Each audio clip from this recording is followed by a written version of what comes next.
Well, hello, group. How was your wonderful week? What's cooking, Nico? So Tony, so yeah, just for the listeners, we were trying to get some videos on here of street scenarios, and so we could have Tony kind of narrate them and talk about them. But YouTube seems to be censoring anything with the name violence or the word violence in the title, and it seems to be censoring any like most videos that are violent in nature. So um, we weren't able to get those videos for this podcast, but we're gonna see what the rules and restrictions are. So if there is a way we can access them and get them to you guys.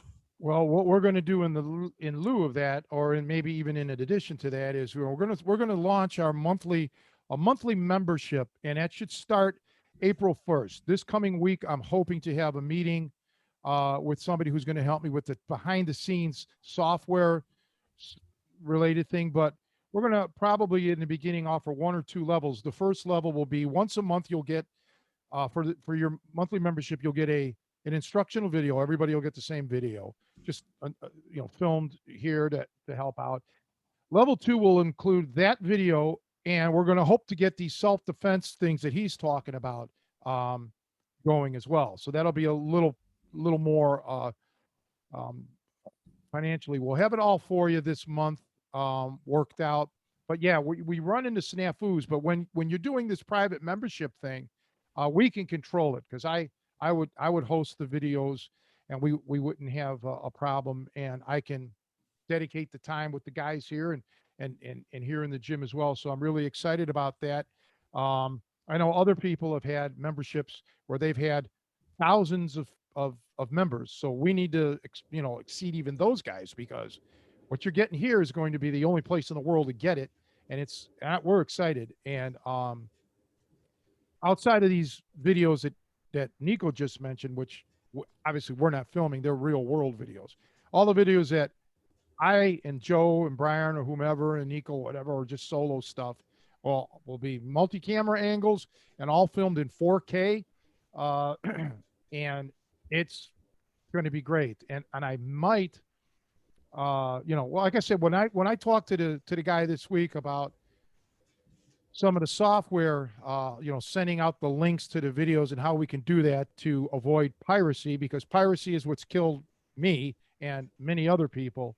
We're going to try to, do what we can to avoid piracy. That's a shame, but some people have to ruin it for others. But anyway, how are you doing, Mr. Cardinal? Good, good. Keeping busy. I'm also very excited about starting up this membership. I think it's a really good way to kind of, for the community, the broader community who follows you and follows, self-defense, to be able to support what we do here. And I think, another thing too is if people are interested in seeing certain topics, they reach out with an email or something to say, hey, I have a technical question or whatever. I think the membership could even be interactive in a certain way, behind the scenes, so to that group who's willing to support, what we're doing here. Right. I think we can address whatever interest, whatever topics they may come up with too. So I And like just to distinguish, this isn't the Tri-C program. That's ideally what everybody should be joining. That's what you want, because that's personalized. That's one-on-one, more intimate, uh, and really more specific. And, that includes all of my videos, training here in Chicago if you choose. And that's really, if you really, really, really want to get good, That's the only way to learn catch wrestling through me. Um, and that's the wave of the future anyway, is distance learning. This is just different. Just one general video a month for everyone. And it's going to be nice because the techniques, of course, are going to run the gamut, of basic fundamentals and just whatever, that. But like Joe said, um, depending on how many members we get, obviously, if we had hundreds of members and we get hundreds of requests, we can't, we're not going to be able to fulfill that. So we'll have to do almost like a lottery, and pick the best one, and go from there. But yeah, um, it's it's going to be great. I think it's going to be really great. But the interactive, that's the Tri-C program. That's where you send me the videos of yourself practicing the lessons that I make for you directly. Um, and yeah, there the sky is the limit. I can focus exactly on, hey, you need to work on your jab or your cross or your stopper toe hold or whatever we're working on. But so yeah, that's kind of sucks that last night we got the message from Nico about these videos. I don't follow that on YouTube. I have no idea. So that's I gather, I guess, why they're doing it, but um who knows? Nico will look into that. We'll find out what's cooking. But Yeah, it seems to be something new on YouTube because I was previously able to access any of those videos, and now they're still up on YouTube, but they're not playing. So it's definitely something well, that what happens when you mean they're came up. not playing? I don't follow that. What do you mean? So the video will pop up, you click on it, and then it just won't play. Um, Does it it say says, anything on the screen? I think it said restricted or something to that extent, or Oh, wait a censored. minute. Maybe it's like you got to be over 18, No, because didn't say that. that comes up. Maybe have your son try. He could probably get it working. He was with me. He was with me. Actually, I always Okay. have him help me out with that kind of stuff. But yeah, we couldn't get any of those videos to play. Well, maybe we can do something down the line in the future with the podcast that has nothing to do with street self-defense, obviously, but maybe like exercises, or even if it's a clip of a psychologist or somebody, kind of talking about a certain thing, and then I could give my input on it. But yeah, we'll figure it out. But yeah, warm weather for us in the Midwest is supposed to arrive this week. We're supposed to have some rain, which maybe that'll help melt what's left of the snow around here. I I was finally able to get my car out of the driveway, finally, but yet I have not made it yet to the mechanic, to swap out the tires, and I'm going to really try to do that this week. It's been incredible. The guys who were out here, well, not Nico, but Joe and Brian Deneve, and they saw the ice in the car, just couldn't move it. Just frozen solid. That's how bad the winter was over here. Yeah, I was thinking about that as I mean, we've been above freezing temperature now for a few weeks, but there's still a decent amount of snow on the ground. I'm surprised how long it's been sticking around. It's like it's 40 and above during the day, but then it drops to 20 at night and the stuff just solidifies. Well, when I moved here in 2014, it was on record as being the second coldest winter of all time. And this year, as of a week ago, I quit following it. This winter, this February, not January or December, this February was colder than in 2014, and the high temperature was less. So yeah, this was in essence probably the worst February that we've ever had in this area. So it's just I just can't wait for it to be over. And that's that. But yeah, I'm excited about this video stuff. And this spring too, I want to do my weekly YouTube videos. I'll start once in a blue moon doing them outdoors too, as a change of pace. But once the weather gets good, I'll go outside of my house and do it. Right now, boy, it's still cold. So Tony, I got another idea. I don't know if you like this idea, but there's these YouTube videos I was watching, and it was a real mobster, and he's going over like mobster movie scenes, Yeah, and then he talks about them. And it was pretty cool to see. But yeah, I was thinking, what if you watched like some kind of action movie and kind of narrated the fight scenes and see, well, this is realistic and this is yeah, totally yeah. totally Just unreal and stuff like that. all I need you to do is find out the legalities of it, because I know for an absolute 100% fact that like you can't play music soundtracks. Okay. Like let's say right now we had, I don't know, Michael Jackson, something going on. YouTube will pull it, or they may not take your video down, but they'll delete the audio track.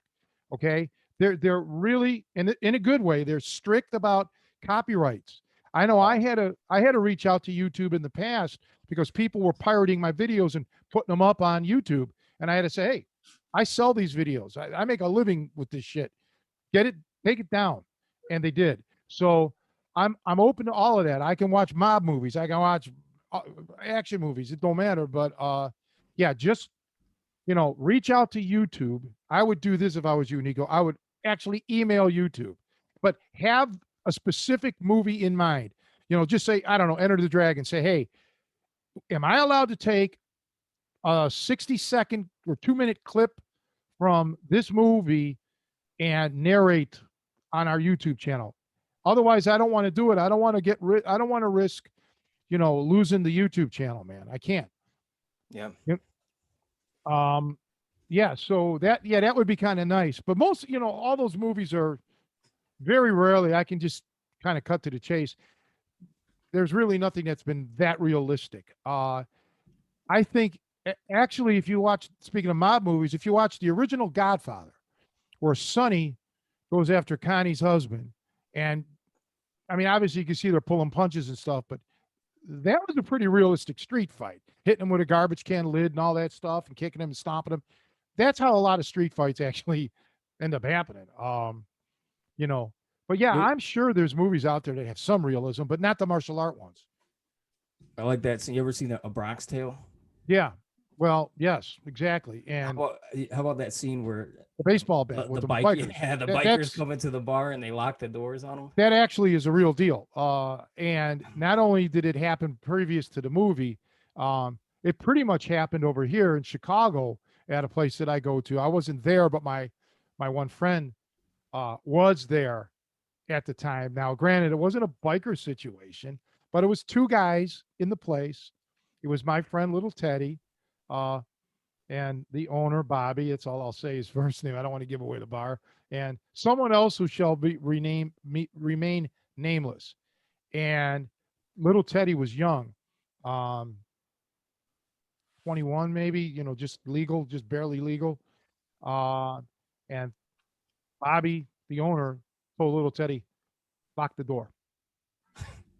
Just and these are Italian boys, and he said it, lock the door. Well, with that, those two guys are like, okay, okay, you win. All right, we're out. Uh, yeah, that. And I was kind of involved personally in a situation out here with, there was caught in the crossfire of a rival motorcycle gang situation, and there was me and a few other patrons, and the motorcycle gang came in, few members, looking for the owner because there was a beef. And then the other motorcycle gang, that was kind of like their hangout. It was like nothing happened, but it could have, you know. So I kind of got involved in that because I had to say a few things.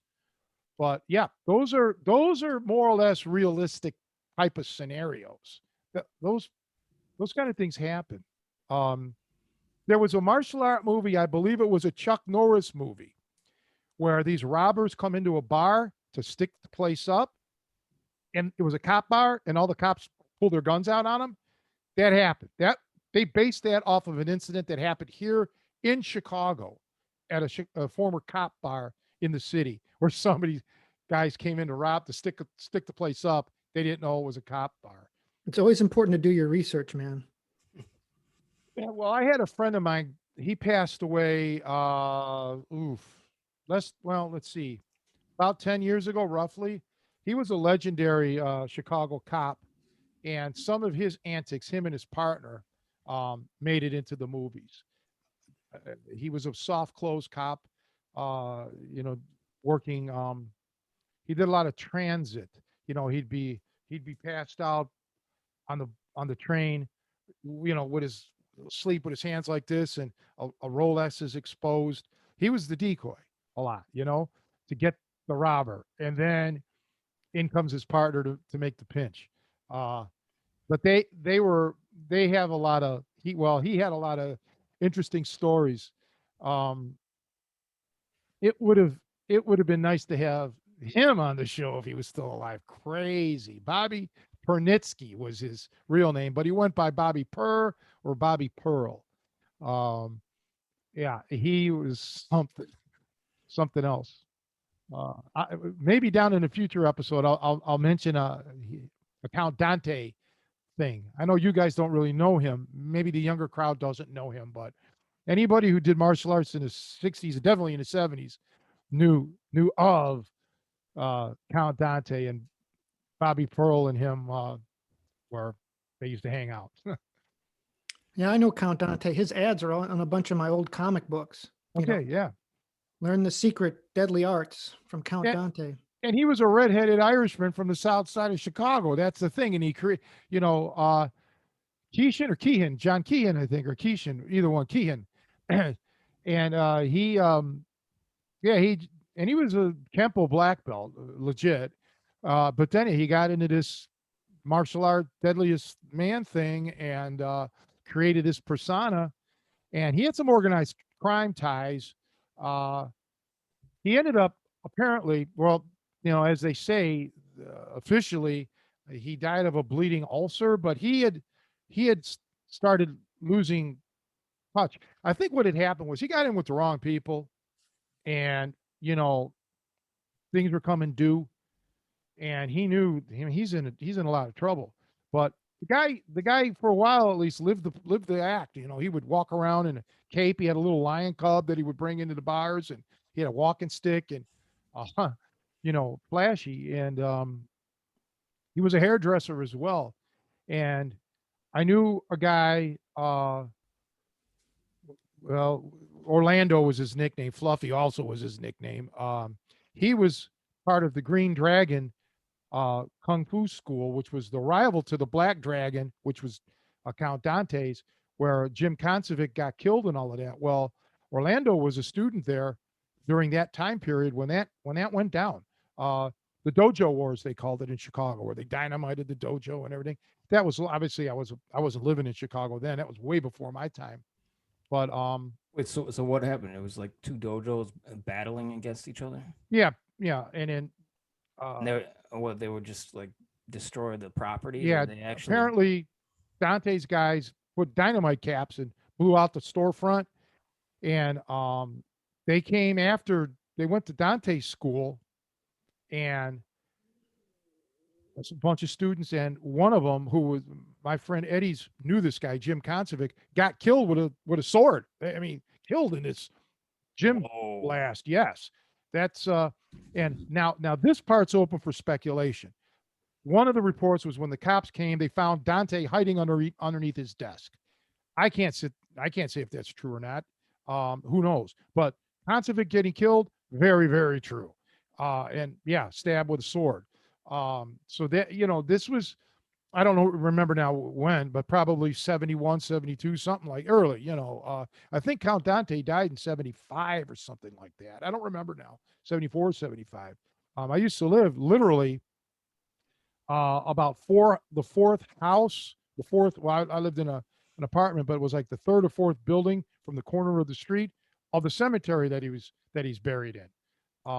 Right off of Belmont and Thatcher. That's where he was buried, which again, kind of strange because he was a South Sider, and that's not South Side. That's as northwest as you get. Okay, I think one more block and you're out of Chicago technically, and although O'Hare Airport is a Chicago enclave. But yeah, interesting times. You know, really, really different. There's a Chicago police officer. He's retired now. Uh, I don't know if I can get in touch with my friend Eddie. He had some health problems, but I think Eddie knew this Chicago cop. He would be very interesting to have on because he was a big time martial artist back then. Probably knew Dante personally, Italian guy, big bodybuilder. Oh, he wasn't tall. He was just, like a fire hydrant, man. And my one friend Spike, who was a Chicago cop who passed away, Spike knew him. So if Spike was still alive, we definitely would have him as a guest on the show.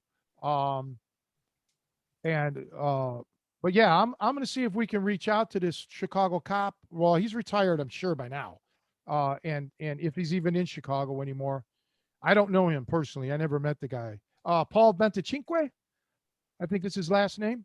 Um, so yeah, he would be the guy to have on. It would be very nice to have him on to hear all the stuff that street cops went through back then. And I'm sure he knew Bobby Pearl and all those guys. All the gang activity back then too was, it was just a different era. It's not the same. I mean, I'm sure there was drugs and guns, but it just had a different vibe about it back then. I'm sure there was a lot of great stories.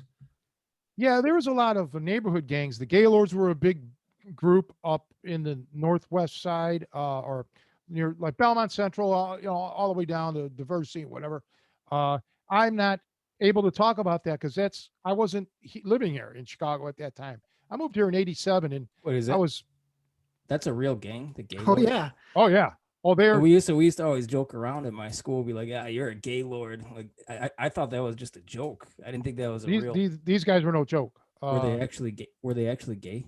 Absolutely not. No. See, Oh, that's what's funny. I don't know their history, so I am not about to even delve into it because I don't know. Other than I know a lot of guys that, you know, were members or that area. So I used to hang out in that area where they used to be really big.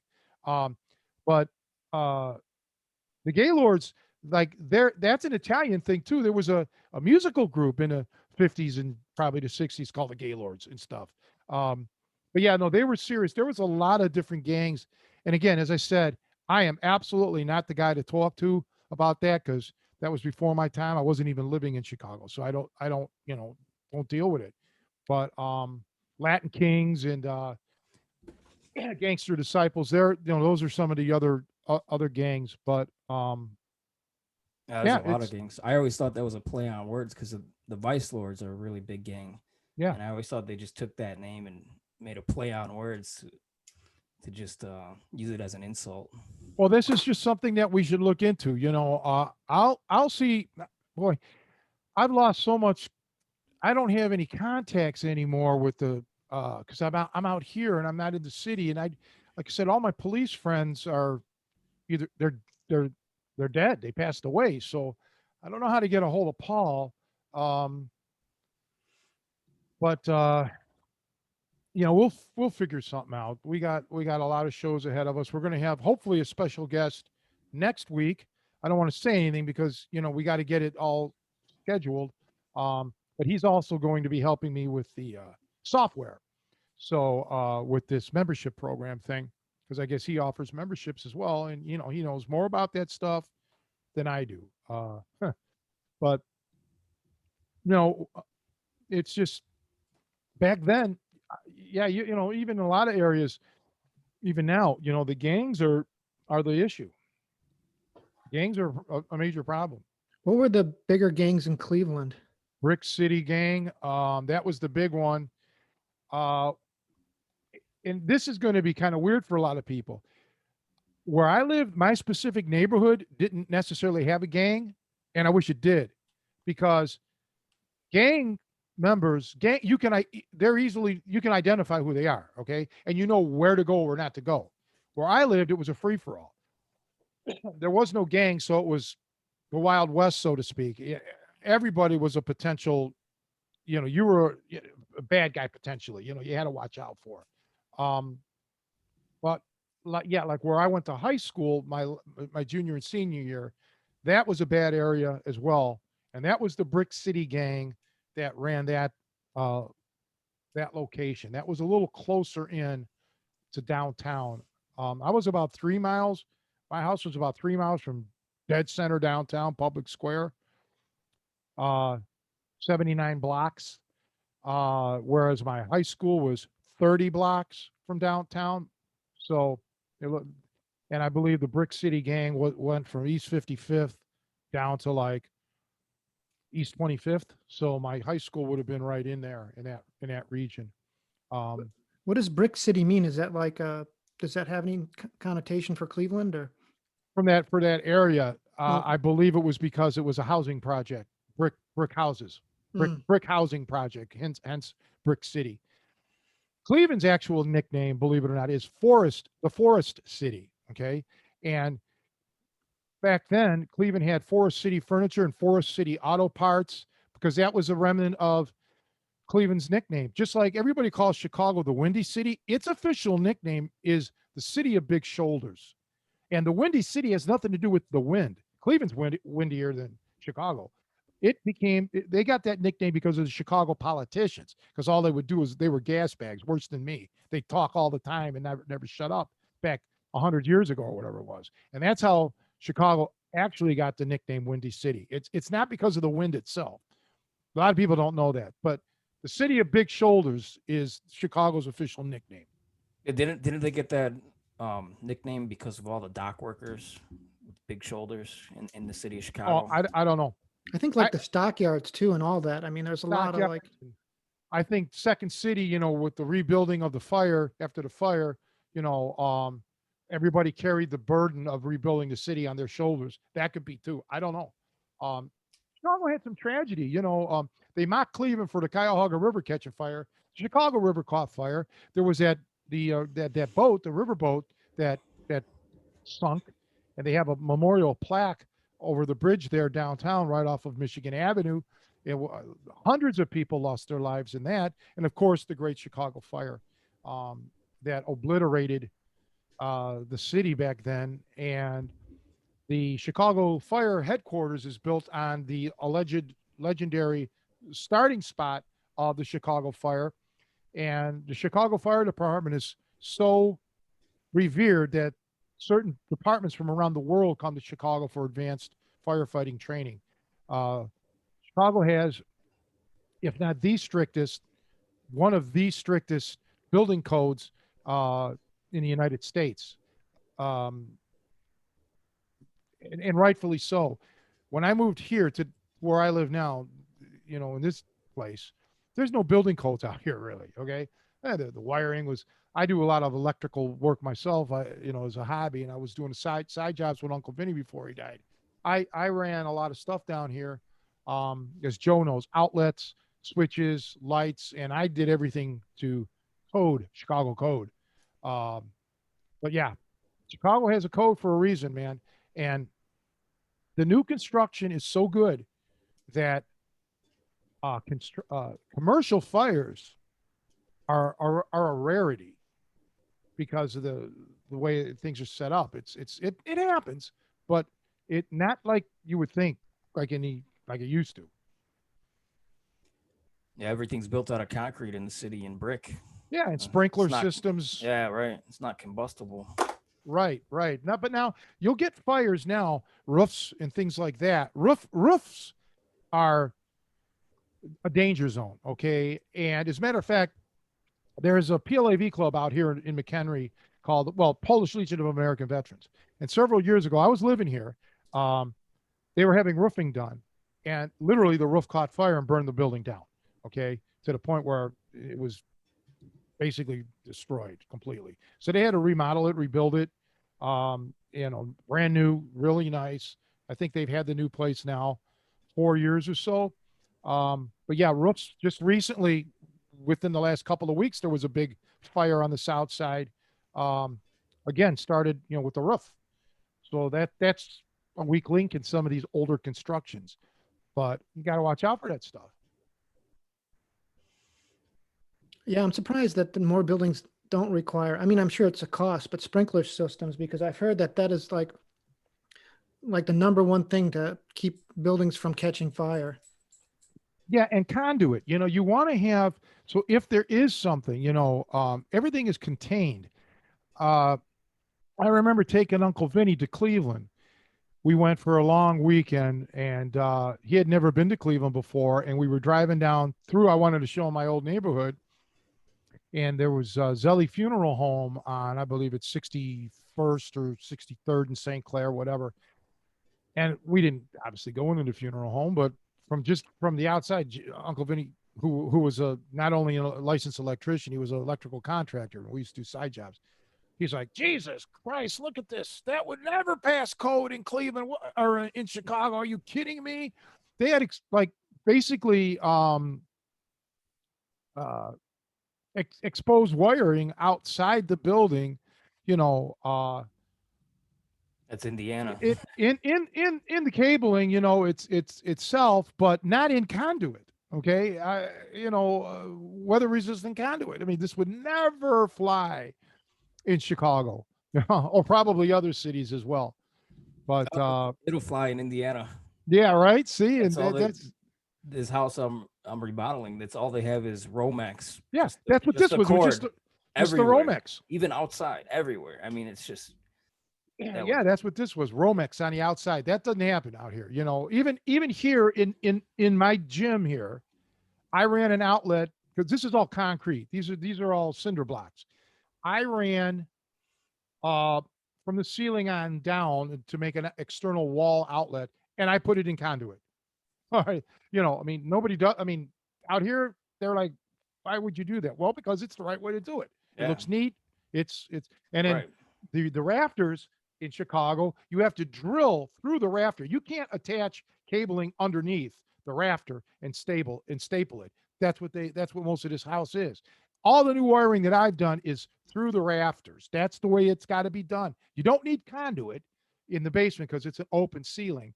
But any closed enclosure, you got to watch. It's a whole different. But anyway, we're getting off on another tangent. I should have been an electrician. I in high school studied computer repair electronics. We were the first, I believe, specialty school in the country that did it. And we had a TRS-80 Tandy computer, and we worked on these Digiacs. And our first year, 10th grade, was tube electronics, basic radio. 11th grade was more television repair. We built a TV, um, and then all basic computer circuits. And I've forgotten obviously so much of that, but what's interesting is how we got bullshitted. Like, oh, you guys are going to make all this money. You're the only, it's like you guys are brilliant. You're basically engineers, and then you know it was a bad time to graduate. The economy was bad. And anyway, it was all like minimum wage jobs, period, like assembly line stuff, because sadly, we came in right when the internet integrated circuits were kicking in, and it's basically pull and replace, pull and replace. We were able to diagnose down to the board and figure out, okay, this diode's bad or this integrated circuit is shot. Well, you didn't repair those things. You just put in a new board. So in essence, um, we it was a waste for me and others, but I should have just. So I hate to say this, and there's guys out there that are going to kill me for saying this, but like electronics was a lot harder than doing electrical work, electrician work, at least commercial or residential electrical stuff. I mean, I enjoyed that. I should have been a union electrician. I would have enjoyed doing that. Oh well, too late. But it is interesting how, yeah, the codes are different from area to area based on, because I remember I worked construction back in the late 80s in California. And, I was surprised that they didn't do conduit there either, but they were saying, because of the earthquakes, that actually it's not preferable to have such a solid, that they didn't want things in conduit. Now, I don't know if that's true or not. I didn't, like research it at all, but it does seem to, from area to area, the codes may be different for actual valid reason. Yeah, and even just I don't think these are state codes. I mean, I'm sure there's some national codes, but state, like I said, Chicago, this area is different than Chicago. Uh, Yeah, Chicago can be a pain, but you know that if it's done right, it's quality. Another thing, hiring someone in the city, it's you know, it's much better than trying to get people out here, be it HVAC or whatever simply because in Chicago, they know that the competition is fierce and they're mainly union jobs. Okay. So you don't want to get in trouble with the union. Out here, it's kind of like freelance and you get, it's a potluck with what you get, you know. Um, so I knew a lot of tradesmen, tile workers, electricians, uh, and they were really good. Like I think in their fifth year of apprenticeship, they studied fiber optics and things like that. I don't know that. I don't do any of that. I'm just a hack, simple stuff that I enjoy doing. But some of these guys really know their shit. Um, especially well, not so much the high power lines. I don't know anybody anymore that does that. But when they're doing high rises and more heavy duty, 440, 480 volt systems and stuff, that's serious business. A lot of amperage there. It's going to kill you if you make a mistake, and that's what gets you, the amps, not so much the voltage. It's the amperage that'll. So yeah, it's interesting. That's one of the things I miss about Chicago, living here and not hanging out in the city, is running into these tradesmen. And I tell people out here, it's an education because I always want to learn, and you could run into a plumber and ask him a plumbing question, or uh, you know, any type of tradesman, carpentry, whatever. Uh, and they'll tell you anything you want to know. You're sitting around having a couple of beers, and yeah, well, what's your question? I'll be more than happy to answer it. It's nice. Out here, it's like, hey, can you help me milk a cow? You know, they That's know all still about that. that's still learning. Yeah, well, I don't want to milk a cow. you know, I don't like milk. I don't drink milk. I'm lactose intolerant. I still Yeah, drink it. me too. I So I enjoy it's this the same reasons why you enjoy the city is it's the same for me. I enjoy the diversity.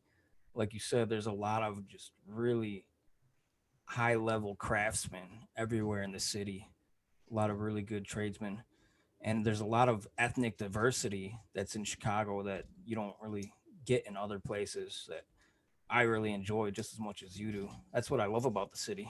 that's one of the reasons I stayed in Chicago, because Cleveland is very ethnic, just like Chicago. And pound for pound, per square inch, Cleveland was the same size as Chicago in that regard. So it was a big city. Cleveland geographically is roughly a third of the size of Chicago from a geographic standpoint. That doesn't mean, so like in Chicago, you have roughly 2.6 million people, but Chicago geographically is like roughly 220 square miles, something like that. Cleveland is like 80. So let's just call it a third of the size. But in Chicago, there are people on the north side, I'm using as an example, or the south side, whatever, that have never been to the south side, that don't know nothing about it. No, absolutely nothing about it. So Chicago tends to be a city of neighborhoods. So even though you have 2.6 million, there are some folks that just never left their neighborhood. Joe can attest to that, or they may move a few blocks away, but so it's big, but it's in a way it's small knit, close knit, and that's how Cleveland used to be. Um, but yeah, you can, you run in Chicago to the Germans, the Irish, of course, Polish, Hispanic. These are the main, and Italians. These are the main um, ethnic groups, and it's pretty funny. Many years ago, I'll tell you a quick story. Uh, I I was dating my kid's mother. We had just started dating. We only her and I only dated very briefly anyway. It didn't last long. It was a few months. But anyway, I said to her, I said, "Would you like to? How would you like to go on a date around the world?" She's like, "What?" I said, "Just trust me. How would you like that?" She says, "Well, okay, I guess." All right. So I picked her up. We started off at Harlem and Foster. It's gone now, but Enzo's Italian Restaurant. My friend Eddie Shum was playing the accordion there. Live music, great food, little bar, and we went to Enzo's Italian Restaurant. From there, we went to my friend's German bar, the Hooten Bar.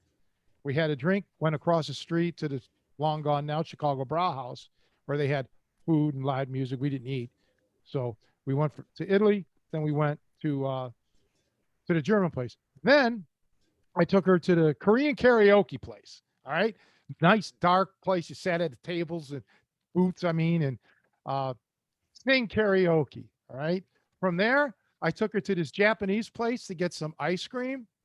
Then to top that all off, we went to a Polish bar, which I know most of them are that I hung out at, and we had a couple nightcaps there, and went back home. I dropped her off, and that was it. I didn't take her anywhere else. Greek. I could have went.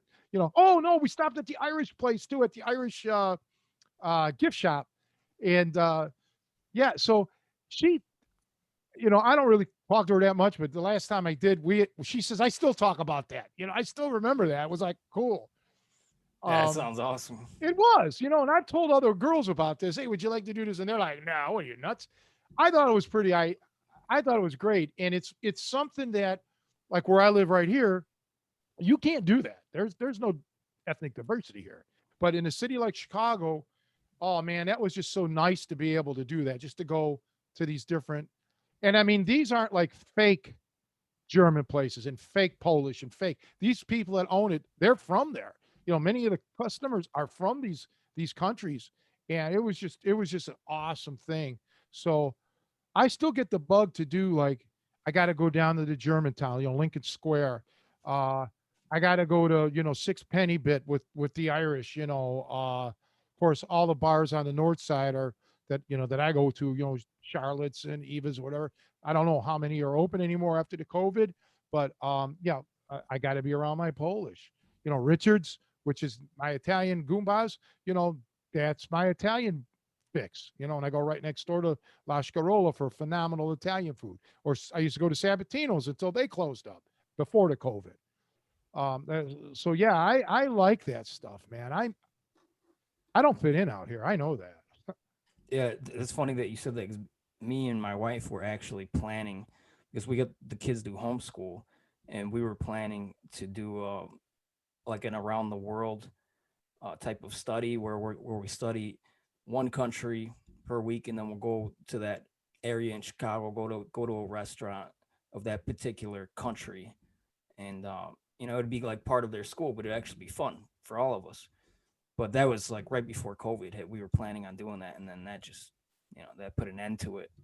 But Get back to that because that's a really good thing to do. It's the internet now really has opened up a world of possibilities. The one thing about traveling, I will say, I know a lot of people, the women especially, well, they want to travel this and that, but when you travel, you're at wherever you go for just a brief period of time, and you always seem to hit the highlights. Like you go to the best areas and you're just having fun. Like if you came to Chicago, you never were here before, you might go down State Street or Michigan Avenue or something like that, hit the museums. Most Chicagoans don't do that. Okay. I'm sorry, they don't. So you're seeing Chicago technically, but you're not. All right. Chicago and most cities are like, neighborhoods. It's get away from the downtown, get away from the touristy areas. And then you're going to get to see what it's really like. And you may not like it. It may not be what you thought it was. But yeah, for me, like when I would travel, like when I would do seminars or something like that, and maybe some of the seminar hosts would want to show me around. I said, you know what? I want to get to know the town. So the best way to do that is drop me off at a neighborhood tavern, like a little watering hole, so I can actually get to know the people that live in this town and talk to them and see what they're all about and how they think and what they do. And to me, that's always worked out best. This is how I get to really know. Uh, and I'll always be that way. Not that I ever plan on leaving Illinois, but if I were to, I would really seriously not just research it, but I would go to, let's just pick a town. I don't know, Atlanta, Georgia. I'd go to an area, and I'd stay there for a week or so, and go out as much as I can, just checking things out, talking to people, you know, doing web searches, and it's weird, but especially when you talk about moving, there's things that you're going to need or miss that you'll never think of. An auto mechanic, a barber shop, things along those lines. Where am I going to get a good pizza? Or what about a good hot dog? Believe me, those are the things sometimes that irk me being out here. I got a good mechanic, but everything else, no. Oh man, I didn't think about pizza when I moved to California. That was a mistake. It took me several weeks to realize that there wasn't good pizza out there.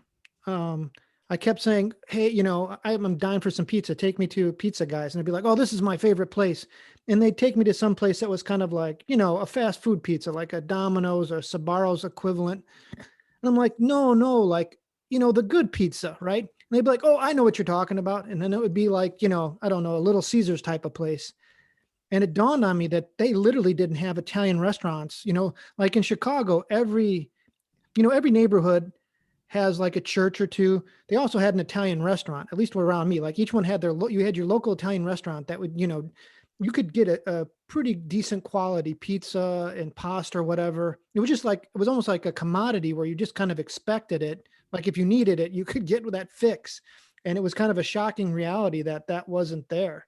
Um, that said, I mean, every area has its pluses and minuses, they do, Asian food, like way off the charts there, or like seafood in Boston.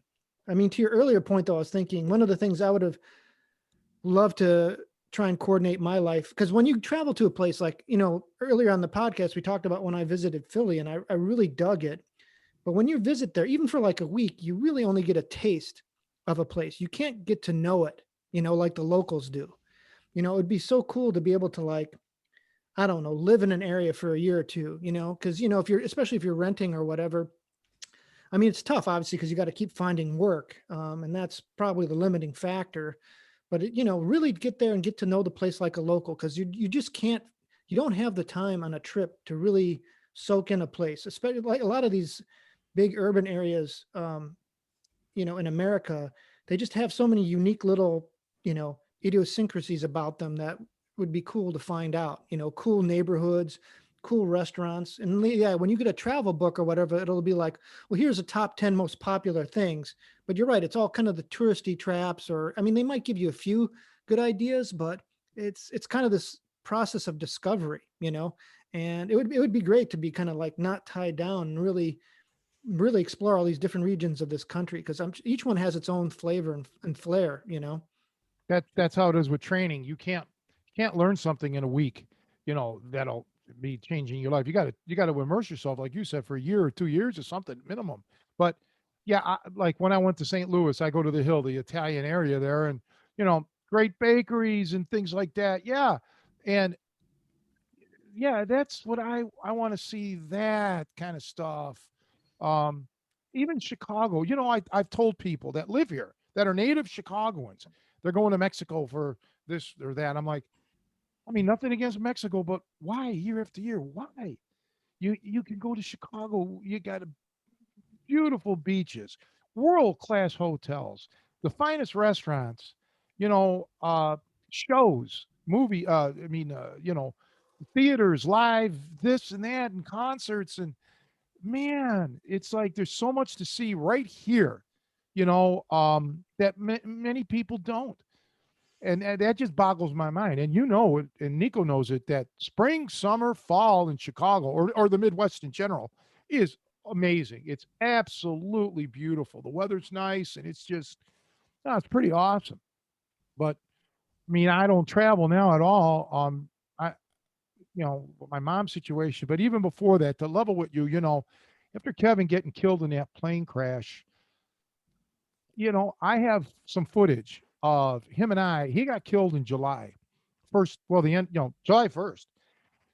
And I believe it was in April that we flew to Cleveland, in his plane. I because he was getting a GT40 clone built, and we flew into Cuyahoga County Airport, and then the guy picked us up, and that was the last flight. I can't talk about it, but yeah, that was the last flight that he took before the fatal flight. So I don't feel like going on airplanes right. You know. Yeah, even with the COVID right now, I wouldn't get on an airplane. I just like the last time I had to drive to Arizona, and it was a hell of a drive. But I wasn't gonna get on no airplane with a bunch of people with, they got to check your temperature and you got to wear a mask and all these other restrictions, and then you don't know who's sitting next to you. It's a lot easier for me just to drive. Well, I'm good for 6 hours, man. I drive to Cleveland, and I can get out of the car in Cleveland and be okay. If I go the extra 3 hours to Pennsylvania, that's a 9 hour trip, and I'm in a lot of agony with my back. I'm done for a day or two. Well, not a day, not 2 days maybe, but I'm done for the rest of that day, and the next day I'm in a lot of pain. So 6 hour car trips, I can manage pretty good. And I normally make those trips nonstop, unless I have to stop to go to the bathroom or gas up. You know, when I leave from here to go to Cleveland, I'm gassed up and I want to go. And Joe, you and I are taking a Cleveland trip this year. That has to happen. Um, there's a little weekend. We can even film the podcast. You bring your laptop, I'll bring mine, and Nico will film from Cleveland. That'd be great. Nico, you're more than welcome to join us too. That'd be great. That'd be I mean, the awesome. three of us in Cleveland. I mean, I still know the areas, man. I can show you guys. Can't see my house anymore. They tore it down, but I can show you the neighborhood. It was You the know, same then as it is now. that is a really great idea, actually. If we even with a camera, like a phone camera, we could go around and you could kind of narrate. Oh no, GoPro baby! I got the GoPro. Ah, We'll we're strap gonna it do to the your head. GoPro. We'll get you a helmet with the GoPro. I We'll got have you the run I through got the. the headband thing. It came with it. I got the headband thing. I bought this couple used GoPros. The setup and everything is cool. Yeah, we got And to we'll do we'll that. get you a skateboard so that you can skate through the neighborhoods and kind of Right. And then you can narrate. film me at the emergency room with my broken legs. Yeah, this is awesome. I love I like the way you think. It'll Yeah, it'll be a multi-part thing. Tony gets the skateboard. Tony skateboards. Tony goes to the ER. Part 3. right. Well, and then part 4, Zelly Funeral Home that I mentioned earlier with you know, this is where Joe's laid out at Zelly Funeral Home. But yeah, we should do that for sure, man. That would be great, man. Just a long weekend. Eh, it would be fun. And I promise you, with the exception of maybe hooking up for me saying hello for an hour with a couple of my buddies, it won't be about me seeing the buddies in Cleveland. It'll be about me and you guys. I'll show you Bratnall, and I'll show you Lake Erie and the Rock and Roll Hall of Fame, and you know, uh, all of it. The football stadium, baseball stadium, basketball. It's all downtown now. It's all good. Well, I got to Um, warn you, I definitely travel. I mean, this probably comes as no shock, but I travel like a grandma. I like to do all the old tours. I like to see the history. I'll I show like it to to, you. like I don't, like some guys go to places and they just want to party or whatever. It's like, no, like when me and my buddies went to Philly, it's like, yeah, I want to go check out where, the Constitution was and the Liberty Bell. I want to do all that stuff. I want to check out the neighborhoods, which is, it's not the nightlife necessarily, but I want to see the town and see the history. Well, I got that covered. But the only two things every day I will have a Roman burger from Mr. Heroes, and I got to take you guys to Slyman's for the world's greatest corned beef. Literally this thick. I'm not exaggerating. I think I showed you pictures. Um, you can probably look it up right now and do a screen grab, and you could give a free plug to Slyman's, man, on St. Clair Avenue. They would line up early in the morning, people, because I think they opened up at like 6. They're not open long, 6 to 2 or something like that. Um, and yeah, it's just phenomenal. And yeah, I would love to do that for sure. We were talking about that before, and it never happened. The last time actually I've been to Cleveland was when the Cavaliers won the NBA championships, and just life gets in the way. But if I can get advance warning, man, and get somebody to watch my mom for a couple of days, you know, um, that that would be terrific. You know, um, I need to get away, man. But now I can't like do week long things. I can't get somebody to, Gosh that's a darn cup it. of soup. Yeah, I know it changed on me, the damn menu. Well, you can also get soup at Slyman's No, apparently. we don't want, oh, pull it up. Pull up the, yeah, go back or something. Yeah, The I'm trying to corned figure beef, corned beef. Oh, darn it. Lyman's, Cleveland, Ohio. Now, hold on. I'm going to stop sharing here for a second. Yeah, Yeah. it was up there and then it pulled a fast one on me. Right click and save it then to your desktop. Then you'll be, but every city has their thing. Cleveland also was known for their chili dogs. And there used to be a place on a corner. Well, on the corner was Gordon Drugs, but right next to Gordon Drugs on 79th of St. Clair was Victory Lunch. And it was a greasy spoon, and they had the best foot long chili dogs. Oh man, was that good? And then further down on 60 something in St. Clair was Talani's Pizza.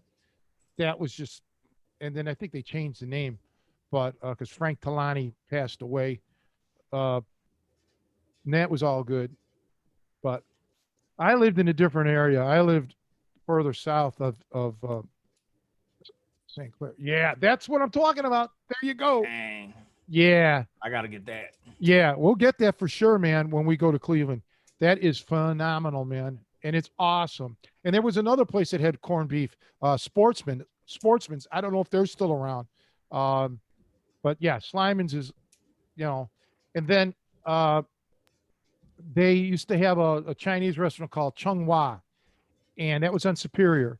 And Chung Hua, a lot of celebrities would go there. Believe it or not, it was a dump, but that the food was phenomenal. They had pictures on the wall. John Wayne, Milton Berle, you know, these were like back then. These were like the biggest stars in America. And whenever they were in Cleveland, they'd go to Chung Hua's.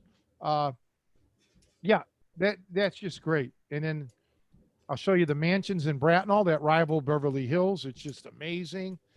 Uh, Severance, we'll go to Little Italy. You'll see Severance Hall, where the world's greatest symphony orchestra, the Cleveland Symphony Orchestra, performs.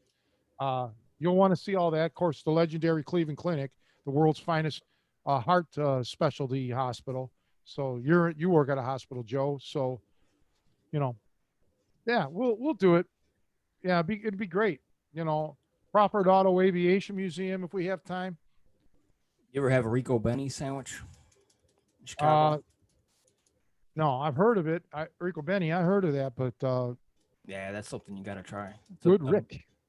breaded steak sandwich. It's about the size of a football. Where's that place at? Rico Benny's. I gotta look up the address.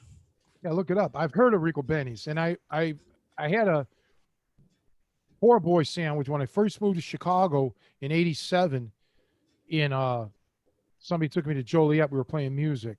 It was someplace in Joliet that I had this poor boy. I never even heard of that before. Man, was that delicious. That was the only time I ever had it, but 30 some odd years later, I still remember it. But yeah, I mean, every town probably has, every major city probably has their thing.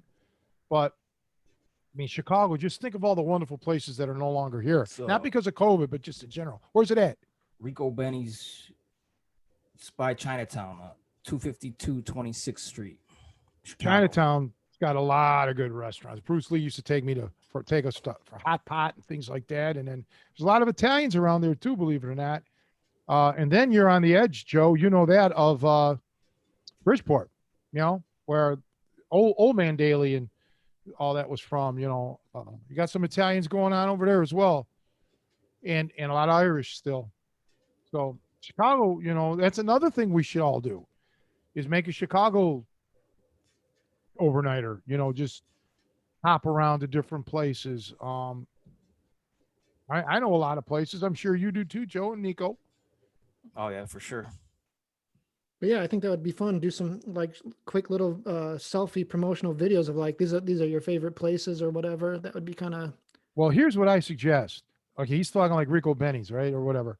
So when you're going to do that, part of the problem when people like travel, you can only eat so much. So what we would do is, let's say Rico Benny's, we'll get one sandwich only, and we just cut it into small pieces. Then we There each you have go. just a sampler. Then we go to the next restaurant, and same thing. We get whatever, the smallest order of whatever, and we just split one.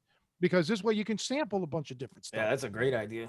Yeah. Yeah. We're all Italian. We can just purge, right? Ever so often, like the Romans. All right, boy. Then we'll roll our way right into the Chicago River, which is what you'd like, because I'm not the world's best swimmer. Especially after eating all that, I'd be a sinker, right down to the bottom. Yeah, you're very top heavy. You just go head for Yeah, foot. I know. But at least you got that built-in flotation device. Your hair, Actually, I it's heard a looking lot good. of it. I heard a lot of Italians are negative buoyant in water, which I think I am, and my brother is for sure. Oh, I know. I am. I am. I- So we don't really They're float too definitely a well. lot of them are dense. Yeah, No, yeah. They said because of the bone density. Yeah. A lot of Italians and also sub-Saharan Africans or African Americans too are. A lot of them are negative buoyant. I know I am, but I've probably seen some relatives at the bottom of Lake Michigan if I look hard enough, but they would be wearing cement shoes. But yeah, I don't need cement shoes. Yeah, me neither. I just sink. Throw me in, man. I go straight to the bottom. I am not a swimmer. Never was. Never really learned how. I, kind of try to self-taught, teach myself. But I mean, yeah, what are you going to do? That's like teaching yourself how to, work on a gas oven. I don't think it's a very smart idea, Yeah, but it's talking about these traveling things, that you're right. When for me, I could take you guys to Cleveland, and if you went on your own or went, try to do some Cleveland tour, it's a joke probably. You got to go with a native, somebody who knows what's going on, and like Chicago, when the guys would come to train from wherever in the world, they'd want to see Chicago. Well, some wanted to see specifically like the Sears Tower. They wanted to go up in that. Sure. Okay. The Navy Pier. I get it. But then I took them to the neighborhoods, to the restaurants that you're not going to find on the internet. Nobody's talking about it because they all talk about, Gibson's and the big, the big shop places. I take them to unbelievable joints. And that's what I like if I'm traveling. I've had people like, show me around areas in New York I never would have found on my own. I've been to New York lots and lots of times, and there's always something new, or something hidden. It's a big city. So yeah, let's book that. And let's really try to get to Chicago, up to New York, and also to Chicago. Chicago is obviously easier to do. The last time, Joe, you and I went to Chicago was to hook up with that one martial art guy that was supposed to book us for a seminar, and that I guess he quit the school or something like that. But I don't think you and I've been to the city together in a long time. Yeah, because I remember we ate at Heroes, right, for lunch. Yeah. I think that's closed or sold or something. I think that might be another victim of COVID. By Lane Tech. Yeah, exactly. Yeah. But it's amazing how, and the thing is like, even though I grew up there, it's amazing how much the city, especially in kind of like, I don't know, thriving city, or even if it's not, how they change, I mean, the neighborhood I grew up in, I can just vaguely recognize it. So much has changed, it's a constant shifting thing. I'm sure Cleveland's got to be a lot different too now. Sure. Yeah, I know it is, but even the Chicago that I know, 30 some odd years I've lived here, 34 years, and it's totally changed. Sabatino's is not here anymore. And, like I said, the Brow House isn't here anymore. And Old Warsaw, these are restaurants, man, that, I used to love and used to go to. They're gone. I mean, and that's not COVID related. That was before the COVID. Things were changing. The younger crowd just doesn't seem to be into the ethnicity. They're into this, potbelly sandwich places and, joints like that. And all these mom and pop places are suffering. And, I knew the owners of a couple of those places, and they're like, our kids don't want to take over. They don't want to do it. So there you go. And then I guess before that too, there's what was it? Zundecker Oich or Zundecker Oich, I think, the German place, and then the Brown Bear. All these places gone, man. Years and years gone. That's a shame. Well, that's definitely like a reoccurring theme with this show, is like take advantage of things while you can, because there's no guarantee about it, whether it's dining or travel. You got to jump on it while you can, while you're able, or while the place or the person that you want to be with is here, Yeah, and I'm probably, I'm a real sentimental, romantic kind of guy, and just not yesterday, but the night before, uh, I pulled out my old, and I have not looked at this stuff in decades. My old music from my from Ronnie Moon and Jerry Sigler, and you talk about memory lane, and I had forgotten just how unbelievably thorough Ronnie Moon was, typing things out for me. Typing. This is before computers, personal lessons. Tony Cecchine, do this and that, and how to clear my thoughts for practice, and soak my hand before and after practice, and take breaks every hour for 15 minutes, and just unbelievable. Wait, And then all the can you tell me about that? How to clear your thoughts before practice? I think that might be helpful for us. yeah, it's easier said than done. There are times, Nico, and it's anything that you're trying to learn, martial arts, anything. There are days where it's just too overwhelming, okay, and you're just going to have to write it off. If your brain isn't focused, if you're not concentrating, you're going through the motions, okay, Yeah. and you're just not going to excel here. The difference with music is you're uh, more than likely not going to hurt yourself, okay. Um, you know, but with fighting or lifting or something like that, obviously you can ruin it for the rest of your life. One bad day in the gym could cripple you forever. You'll never get it back. So yeah, you have to have clear thoughts. uh I used to like incense, believe it or not, and that would just kind of calm me down. And well, Joe knows this. Remember the last time you were over here, a few weeks ago, I had the incense going when you showed up, you know just to kind of mellow me out, because we were going to do some filming, and I just wanted to get all my thoughts out of there. But Yeah, it's uh funny. I bet you most people don't look at you and think an incense guy, but yeah, right. Oh yeah, that just whatever it takes, man. It just to to to bring down. Some people need music. uh for me, when I was studying music, well, music wasn't what I wanted to listen to.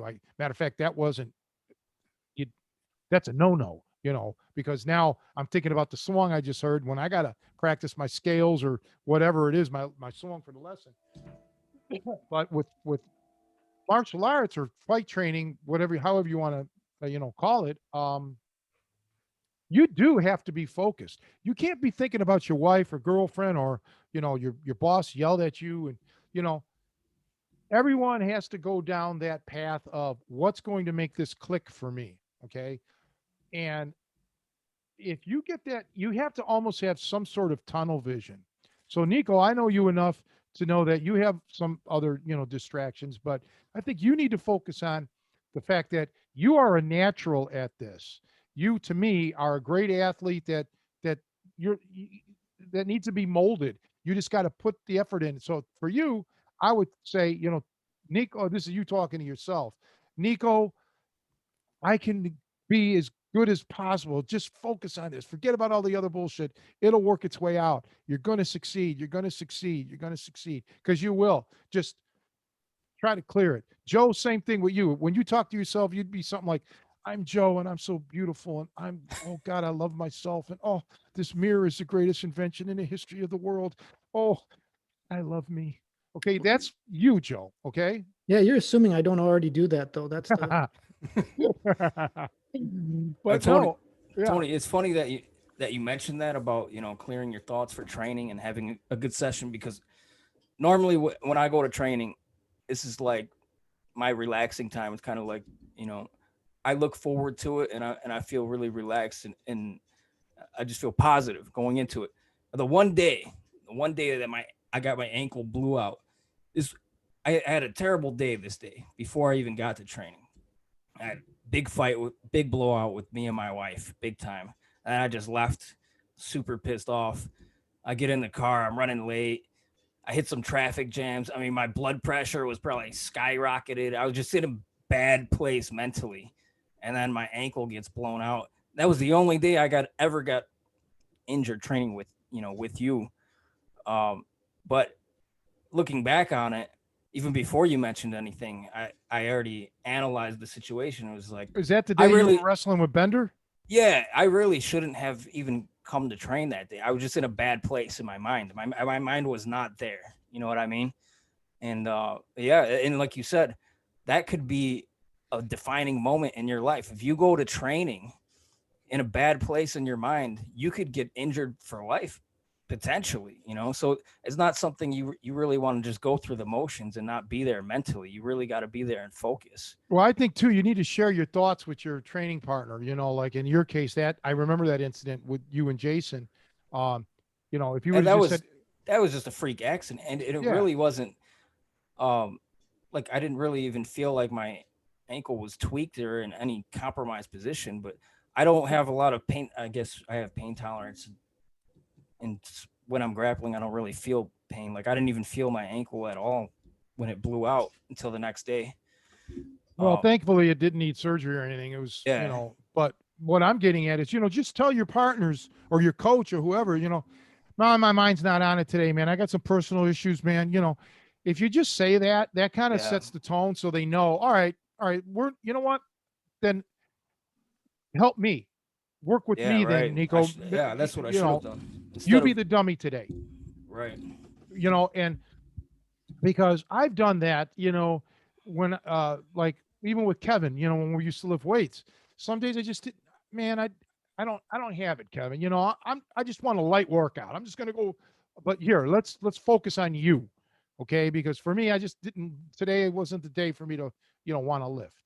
Um, so yeah, there's nothing wrong with that, but you know, yeah, there is no one universal trick, you know, to clearing your mind. It's but let's take many steps backwards and say this.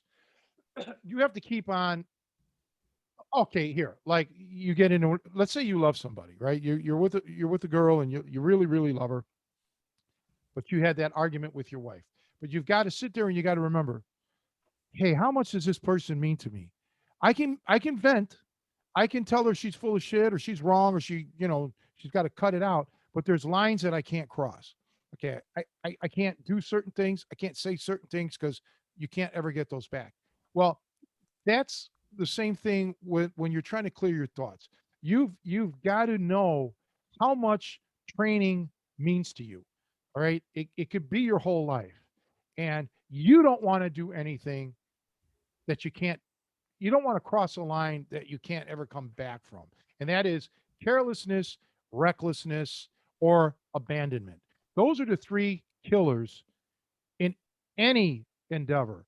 If you're careless about your workouts or your music practice or whatever, if you're totally reckless and just wild and, you know, uh, destructive, you know, where you're damaging equipment and this and that. And third, where you just say, you know, I'm done with it. The hell with it, you know, and just walk away from it. No, you know, those are the three things that you can never, you can't cross that bridge because there's no coming back from that. So I've been careless. I'll admit it.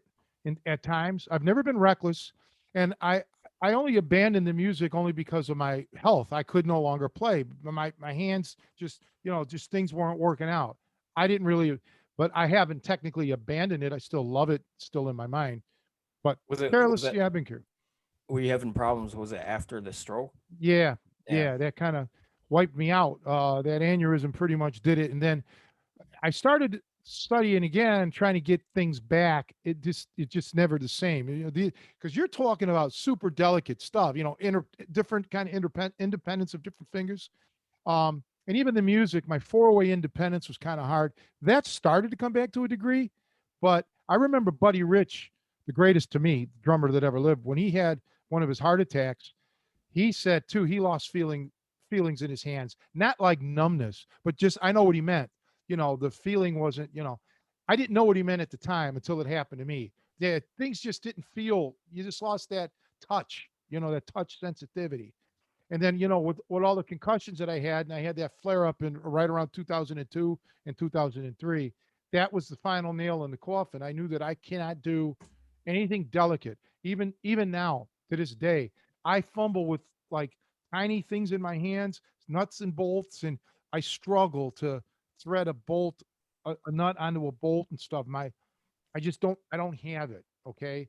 Uh, so I don't think I technically abandoned it. It just happened. But yes, I have been careless in all three things: boxing, fighting, lifting, and music at times. And it's so I'm here to tell you firsthand. I made these mistakes. Don't you make those mistakes, man. Um, I've gotten injured lifting weights because of carelessness. Not always, but sometimes I have.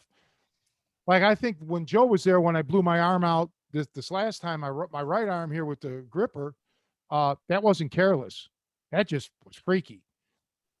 That was just a freak thing.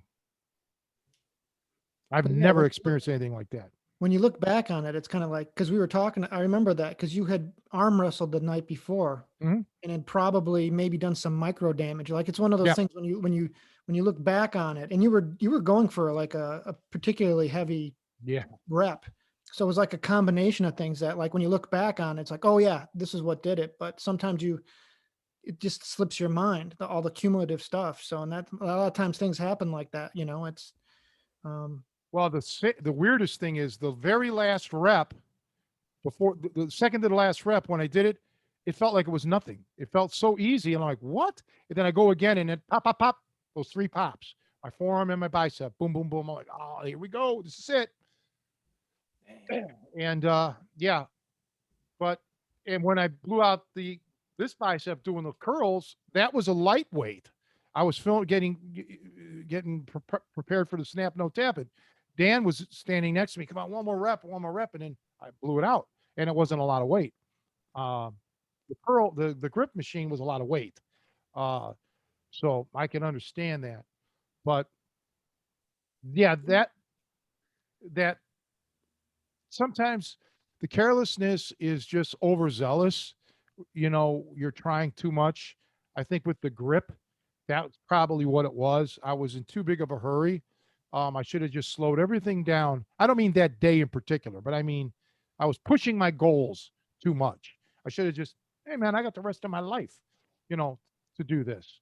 But no, I was anxious, man. I wanted to get it done, and now look, shit happens, I guess. But that's one of the hardest things, I think, is maybe with a lot of training, but for sure lifting is patience. A couple weeks ago, even I had a spasm in my back doing some deadlifts, and it wasn't anything heavy, not at all. But part of it is obviously I'm older now, and my brain still thinks, there's a certain cycle you do with your lifting. You kind of remember, okay, I build this weight over this amount of time, and you know, I maybe make some adjustments, but sure enough, I keep having to readjust. But it kind of the eagerness to get back to where, like, oh, I want to be back at my, whatever level it is, and just kind of feeling your body out and reading that. But I've definitely, yeah, definitely suffered from being a little bit too eager to hit certain numbers. It's definitely a trap. I think a lot of people who lift get into. well, like what I teach, the stuff that I teach is so complex because there's so much to it that you can't learn it all.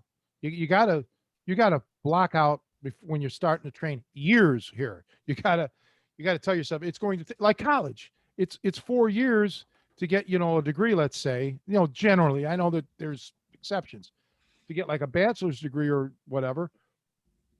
You got to look at it like that. This is a long term thing. So if you're looking at a crash course, well, the thing about the crash course is you're going to crash. Okay. It's inevitable. Nothing, I mean, imagine this. Your life is on the line. You're having a major, major heart attack. You need, re, you know, reconstructive surgery and shit, transplant or whatever it is. And you go to your doctor and your doctor says, don't worry about nothing, man. I took a crash course in this. Right? That's not going to instill confidence in you. You're going to find another doctor, right? Same with anything you do. You don't crash courses are no good, especially fighting, because when you're dealing with self defense, you don't want crash courses. You need in depth, and you need to take your time, and you need to really understand this, okay, and then go from there. Nothing quick. It's going to Tony, cost you when your life.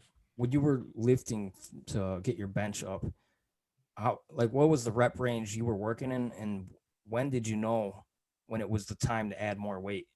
Oh, that's good. Very good question. Okay. Well, I did a couple of, I experimented with different routines, yeah, heavy triples and shit like that. But generally, um, I would do like a warm up set. Then I would do a set of, uh, let's say 6 to 8 reps. And then my final set was a flushing set where I would do 220. For me, I would put 230 on the bar. Basically, it would be 225 for anybody else, but we had these heavy duty collars that actually weighed 5 pounds. And then I would do like, 25 reps at the end. If you can't do 225 with that, that's fine. Whatever, 135, whatever it is, get 25 to 30 reps. So I would work my low end and my rep end at the same time. But how I knew when to increase was simple.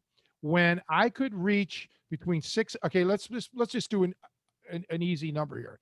Let's say I was doing 350 for 6 to 8 reps.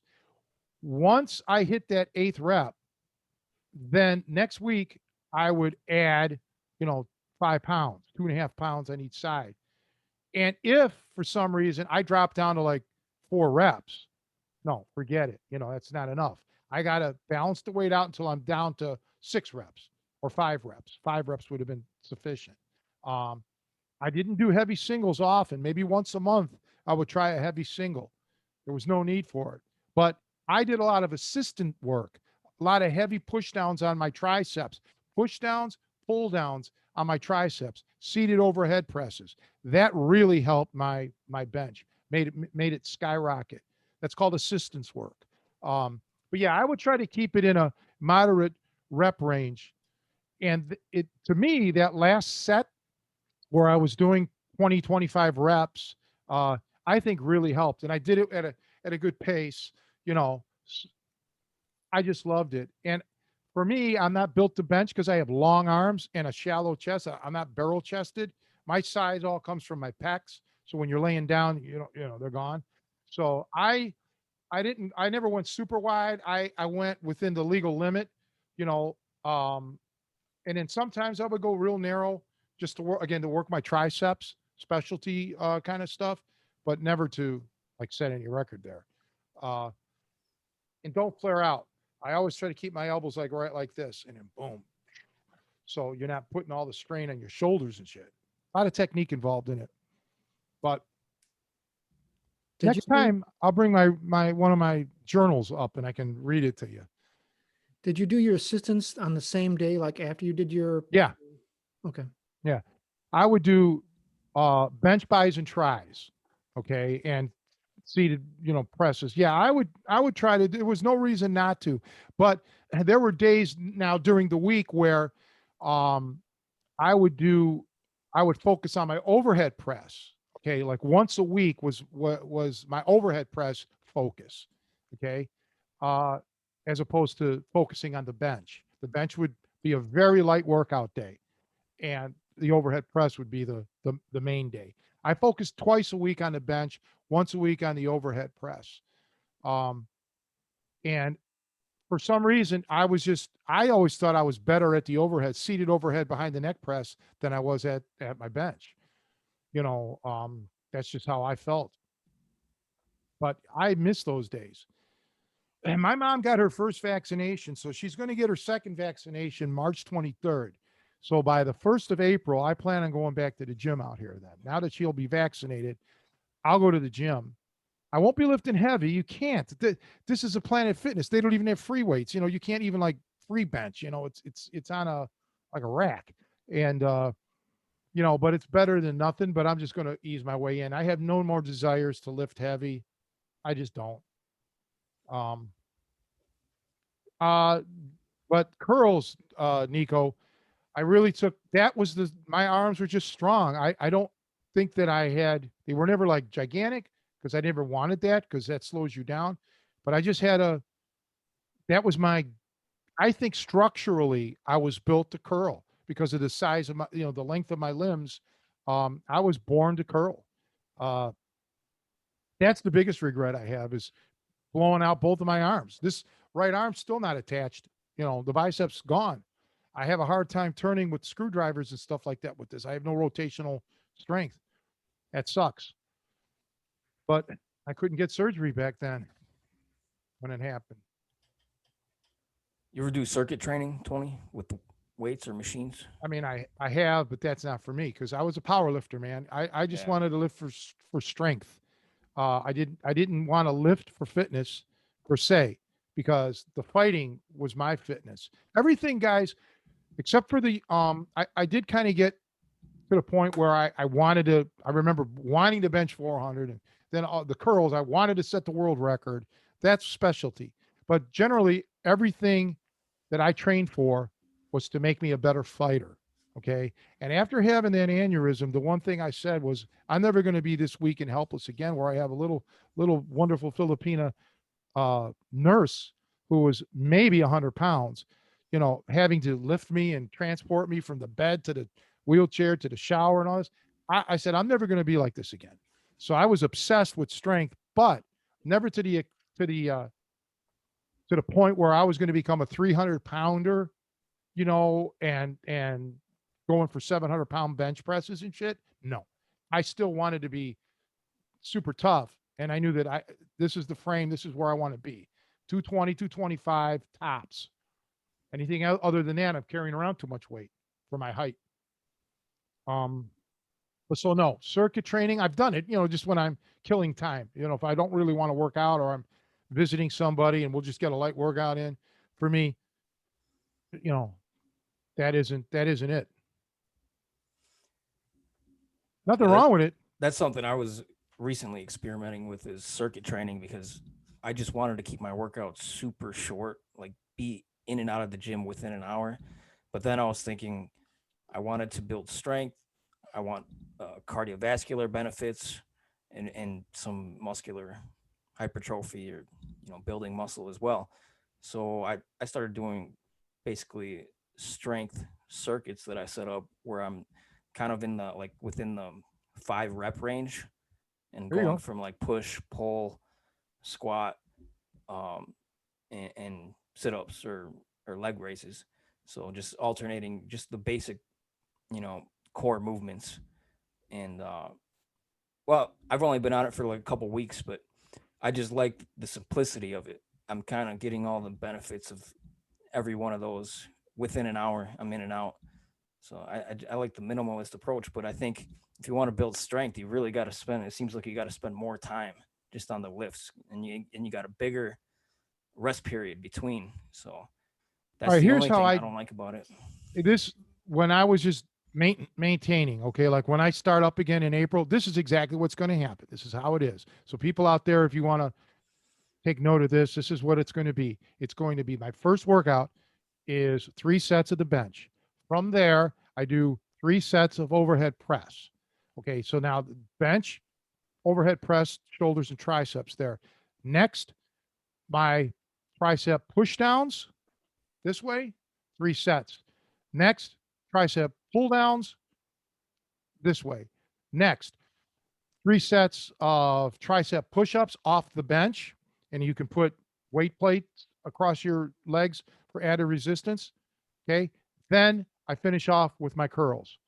I'm done. I'm in and out of there in a blast. Okay. And I'm working everything that I want to work in my, as far as my upper body. As I said, I'm not a bodybuilder, so I don't need to work on flies or anything. In that, and then that would be, let's say, Monday and Friday. On Wednesday, I'll do close grip bench presses, 3 sets. Okay. Work the close grips. Nothing, and everything else is the same. If I feel exceptionally energetic, I'll throw in some ab workouts. I told you guys, I'm very, and then I'll do some leg extensions. I'm very leery about, I won't do any squats or anything. And I don't need to you can't deadlift over there. I'm not going to deadlift in a squat rack. Okay. That's just not, it doesn't make any sense. So I can't do any of that, but that's it for me.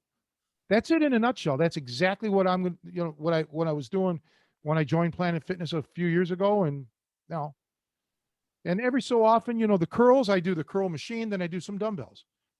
That's it. 3 sets of the machine curls and then 3 sets of dumbbells. They don't have like um function. I mean, it's a pain in the ass to try to set up barbells and all that. I'm not going to do that. I'll just grab some dumbbells. It's that place is not a it's not a powerlifting gym. It's not a I'm kind of restricted to the equipment that they have. Yeah, it seems like they want to discourage weightlifters and Oh yeah, bodybuilders from you can't training there. grunt. You're not allowed to talk to anybody. I'm like, Jesus, man, what are you kidding? The grunt alarm. Yeah, right. I've never gotten busted on that because I don't go heavy over there, but man, I can imagine what these people they'd have me arrested, not just thrown out if they heard me when I was lifting heavy and shit, I mean, every profanity that ever existed would come out of my mouth when I'm lifting heavy.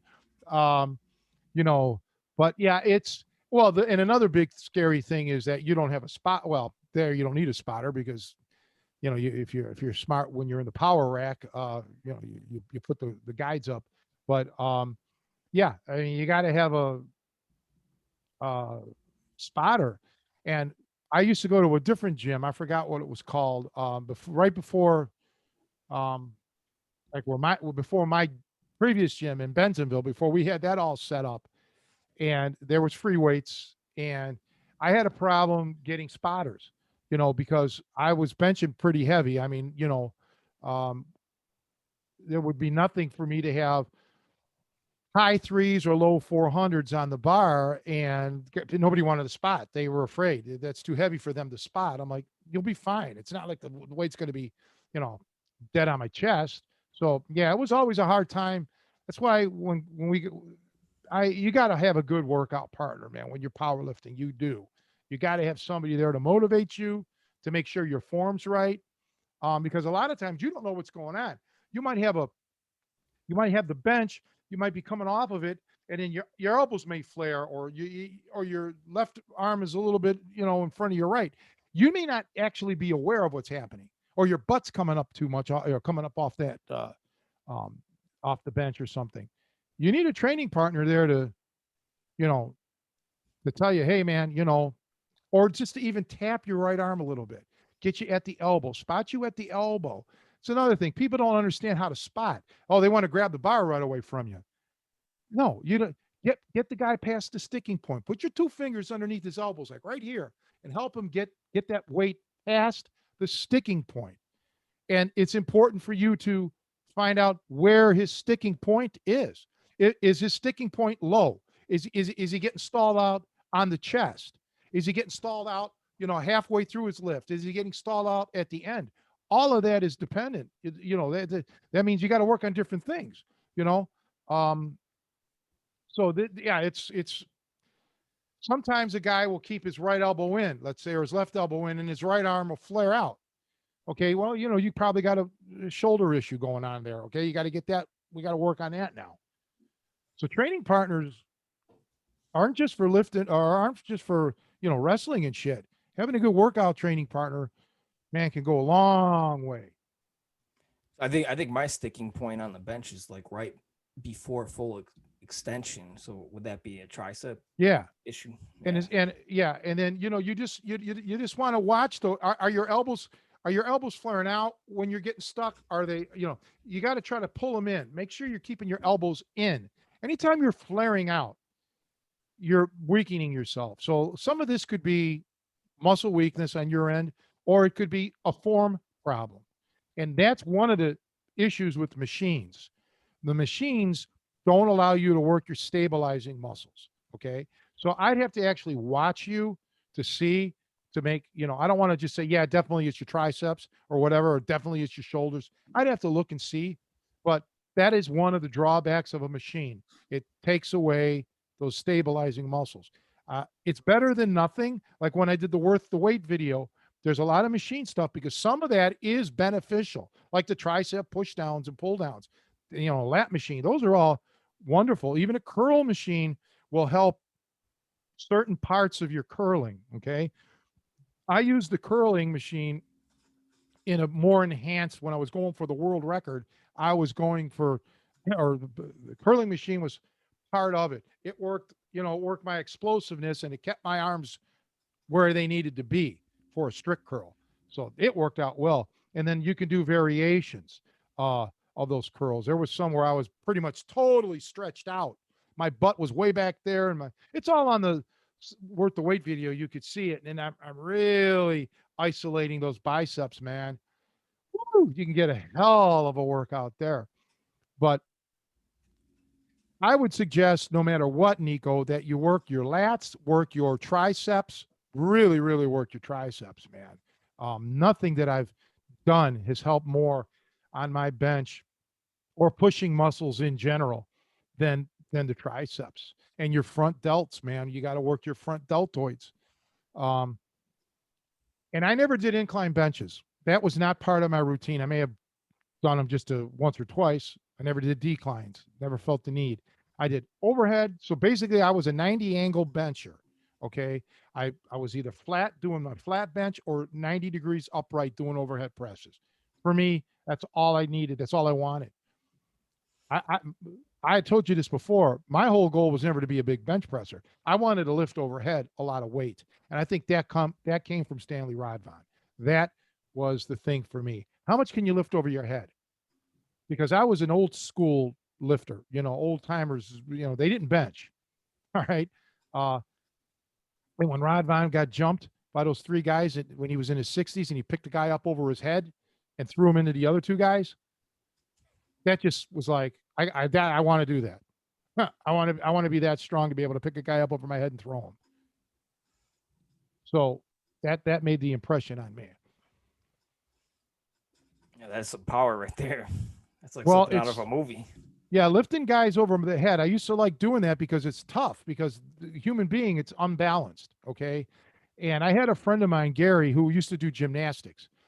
And we used to do that. He was like, for the record, he was like 5'7", 155 pounds. Okay. So it wasn't like he was like a 300 pounder, but he knew how to let me lift him.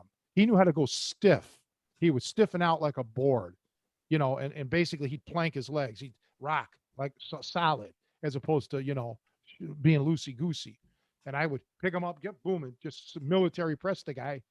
And how we started was quite simple. I sat on my butt with my back up against my couch, and he would lay flat on the couch. I'd have my hands out like this, and then he would roll onto my hands, lock himself up, and then I would just, because I had great pressing power, I didn't need my legs, and that's how we started it. And then we worked, and I would do that a few times, and then another day I would start learning how to grab them, and get them off the ground, or get them while we're standing, so I can get them up. And we did that in public once. It actually stopped a bar fight, which was classic. Yeah, we two guys wanted a piece of me, and well, what had happened was, this was like a horseshoe kind of bar, stone cold Polish bar. Okay. And on Addison Road, and I wasn't a regular there, but they're really, really pretty Polish bartenders in there. So I'm rapping on her in Polish. Okay. Well, these two guys don't like that, apparently. Well, whatever. So I'm with McNabb, and the guy, there was like a big rim at the around the bar. So, and there was nobody between. McNabb is standing next to me. I'm sitting down, and they're at the end. So there's like a right angle. Well, they flick this quarter, and it hugs the bar, and it comes all the way by McNabb, and I'm like, oh, okay, who's the wise guys? And then they said something, and I said in English, I said, okay. I says, you guys want to fight? You got it. And yeah, they're smiling now. I said, but just give me 1 second. Just let me warm up a minute. I grabbed McNabb by the back of his collar. I grabbed him by the belt.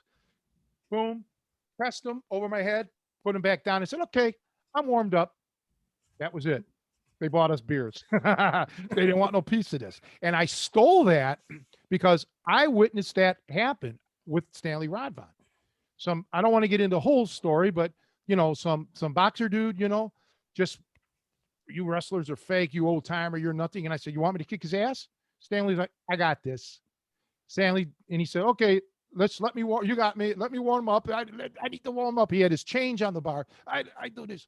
He grabs a quarter, bends the quarter, throws it down. I'm all warmed up. That guy hightailed it out the back door, never to be seen again. Well, naturally, I can't bend coins, but I certainly could lift Gary over my head, and I did.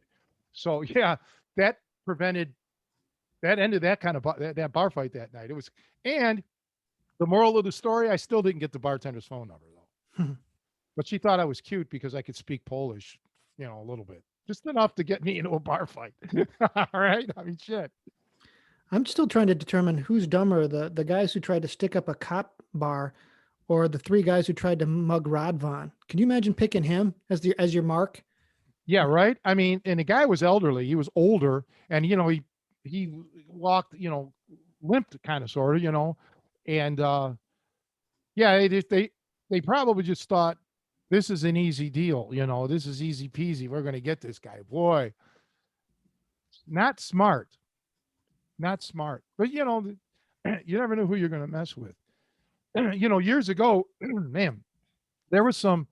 I went to Yuki Village, and apparently there was some guys in there claiming that there was some guy that could come in there that could bend coins, but I never went back. I never found out who the guy was. I don't. It could have been. I mean, that was a long time ago. It's probably 25 years ago, so the guy's probably long gone now. But yeah, when you got that kind of hand strength, I mean, trust me, man, it's like you have no idea the damage that can be inflicted. It's when you know what you're doing. You have to have. That's different than grip strength. I mean, having that kind of finger strength. He was a freak. I mean, there was just no a buddy that could have that kind of grip. I've never met anybody that was even remotely. I told you the guy here in Chicago, the Irishman, John McDonough, he has a real good grip, or had. He couldn't bend coins. He couldn't even come close. Did he work on his grip, the other guy, or did he just get that from his work life? Yeah, no, from his work, he was working with brick and stuff like that. Yeah, he just one of those types. I guess his whole family was like from Ireland. They're brawler types, But yeah, it was weird because his fingers, he had this kind of strength where it was hard to go like this to his fingers, and he could lock them out like that. It just was different. He was a small guy. He was only about maybe 170 pounds. He wasn't like a behemoth or anything. But yeah, he had a really good grip, hand grip. But I gave him those Captains of Crush grippers. He didn't do really good on those Captains of Crush grippers. He didn't do as good as I thought. So that right there was like a big red flag with the grippers, because it's a different kind of grip than shaking somebody's hand. Handshakes are difficult because those grippers are universal. They're all the same size. All right. But you try to grip a skinny guy's hand or a big fat guy's hand, giant hand, it's different. So that's part of the problem with those grippers is that you just learn that size, that little range. Whereas if you work with thick handle barbells or you work with just odd size things, you can develop a different type of grip. And then if you work your none of those work your fingers. That's the thing. None of those grippers work your fingers. Don't think for a minute it's finger strength. It's not. It's hand strength. Learning to work your fingers is the secret. That's how you'll get like amazing strength. But what he did, Rod Vaughn, now when it comes to bending coins, you have to callus up your tips of your fingers too, your thumbs, so you can lock it out. You can press down on that coin. Otherwise, there's going to be some give. It's going to be painful. The pain really hurts. That probably is the first thing that stops people. But the compression on your thumb, you can't have any give. Okay. So there's a lot to it.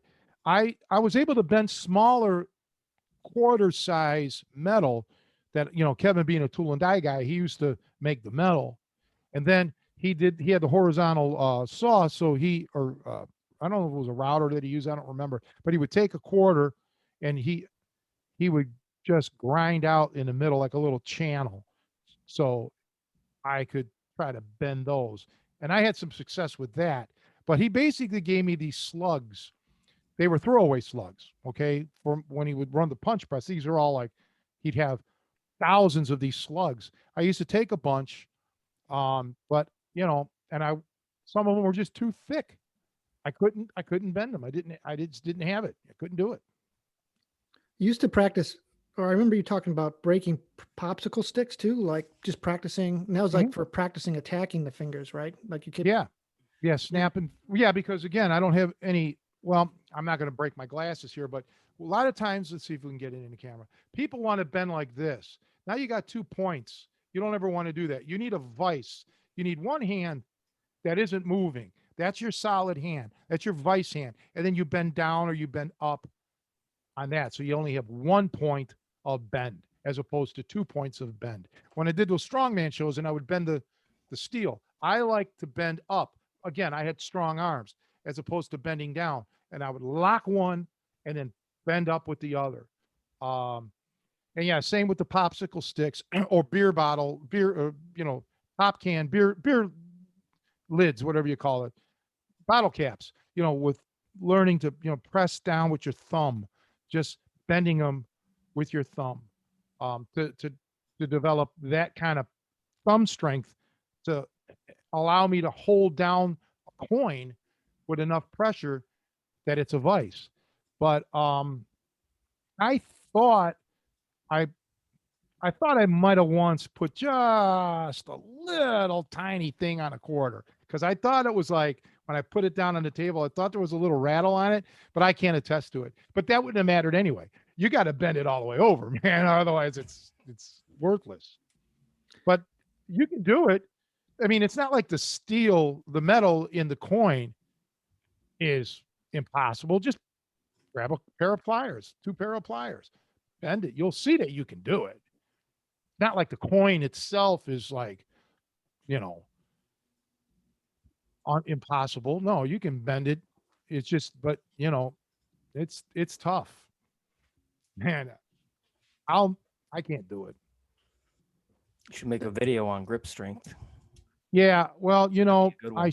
I should have in the past. Well, we'll see what happens. Maybe next year. I got to get back to working out, but it's functional grip strength. There's a lot of great grip masters out there, that do these Captains of Crush, and I haven't followed it in a couple of 3 years, so I don't even know what they're up to now. They're probably, doing some amazing things. You know, I mean, all my strong stuff is behind me. I've done almost everything I wanted to do strength wise, except bend a coin. That's the one thing I've never been able to do, but I still have dreams about it now and then that I'm bending all these coins, believe it or not. That tells me that's deep seated in me psychologically, that it's something that I probably have a lot of regret that I was never able to do, but not for a lack of trying. I just couldn't do it. I'm sure we all have things like that we wish we could have done, but When I was I'm into basketball, I used to have dreams of being able to dunk. Like all of a sudden I could do it. yeah. Stuff happens like that. It's funny. Yeah, I just don't want to get hurt anymore. My mind, talk about, like Nico brought up, about focus and clearing your thoughts. You know, I my mom is in bad shape, so that's all. I think about that constantly, and this and that, just other things. It's hard for me to focus on me. Okay, to like me. Then that's kind of almost how you have to be. You got to be focused on yourself. And now I've been doing stuff around here to get the membership. Before that, it was to get the podcast rolling. Okay. And then it was, let's do the weekly YouTube videos. And I got to get the camera for that and learn the editing software. Now it's different cameras for the membership program. And, just all of this is to help people. It's benefiting, I do this stuff so, we could reach other people and then help them out. But there's going to have to come a time where I got to say, okay, this has got to be about me now. Okay. I want to focus on me. So I think after the smoke clears, the first thing to do is for me to just have a little downtime, just to be able to go out a little bit for a day or so and just relax and enjoy myself, and that you get what's the word I'm looking for? what's that word, where you kind of not revitalized, but re-energized. I just got to get re-energized and just blow off a bunch of steam. So Well, it looks like we're getting close to 11. I don't know okay. if we got any closing thoughts. We talked about a lot of stuff. Definitely covered some good ground here. Yeah, well, just thanks for watching, everybody. If you can on YouTube, hit the like and subscribe button. There's things that Joe can talk um, about views or hours or something like that, because you know, we need to monetize this. As you hear me saying, I have to get cameras, I have to do this and that. That all costs money that I don't have.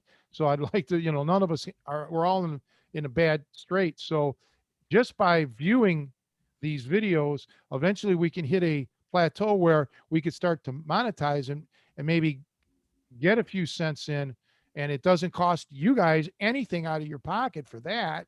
That's just watch the videos. So that's and spread the word. If you can share these videos on social media, not the videos, but like, I don't know much about this, but getting people to come to YouTube, and more subscribers and things like that. That could be your little way of keeping catch wrestling alive. I would appreciate it. I'm sure Joe and Nico would too. Absolutely. And, like even when we do monetize, just I'll say this is that, that's not a really great amount for the amount of hours that have to go into it. You don't get much out of it from what I can tell.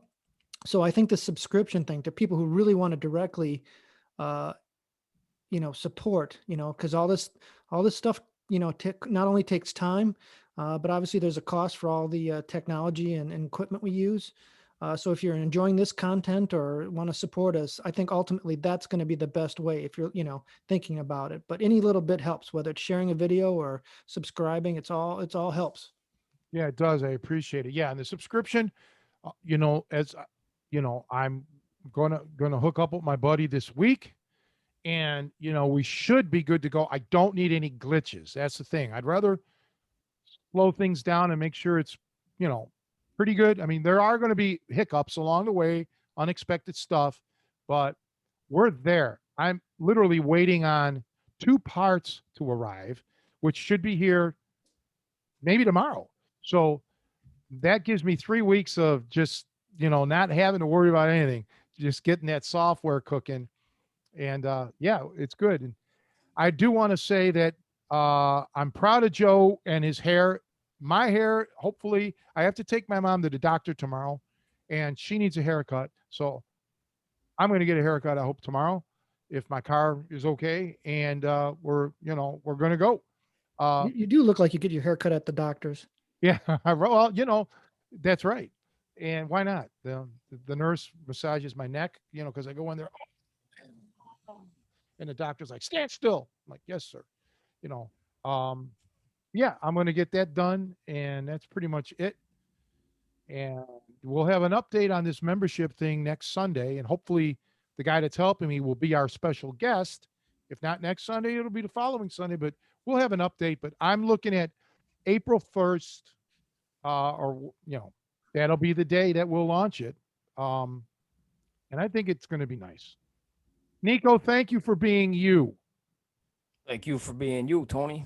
You better believe it. And Joe, thank you, everybody. We love you, Joe. Well, and you guys are welcome that I'm me. Yeah, well, it's you're the Mount Everest of human beings. I mean, no, not even, because people have scaled Mount Everest. No one will ever be able to top you. I was Can't gonna happen. say, I've been climbed before, though, but that's a different story. Yeah, well, we can't talk about her now, can we?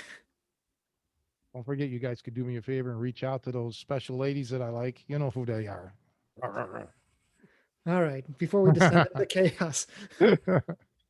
All right, kids. I will see you guys next week. And everybody, thanks for watching and listening. All right, talk to you later. One.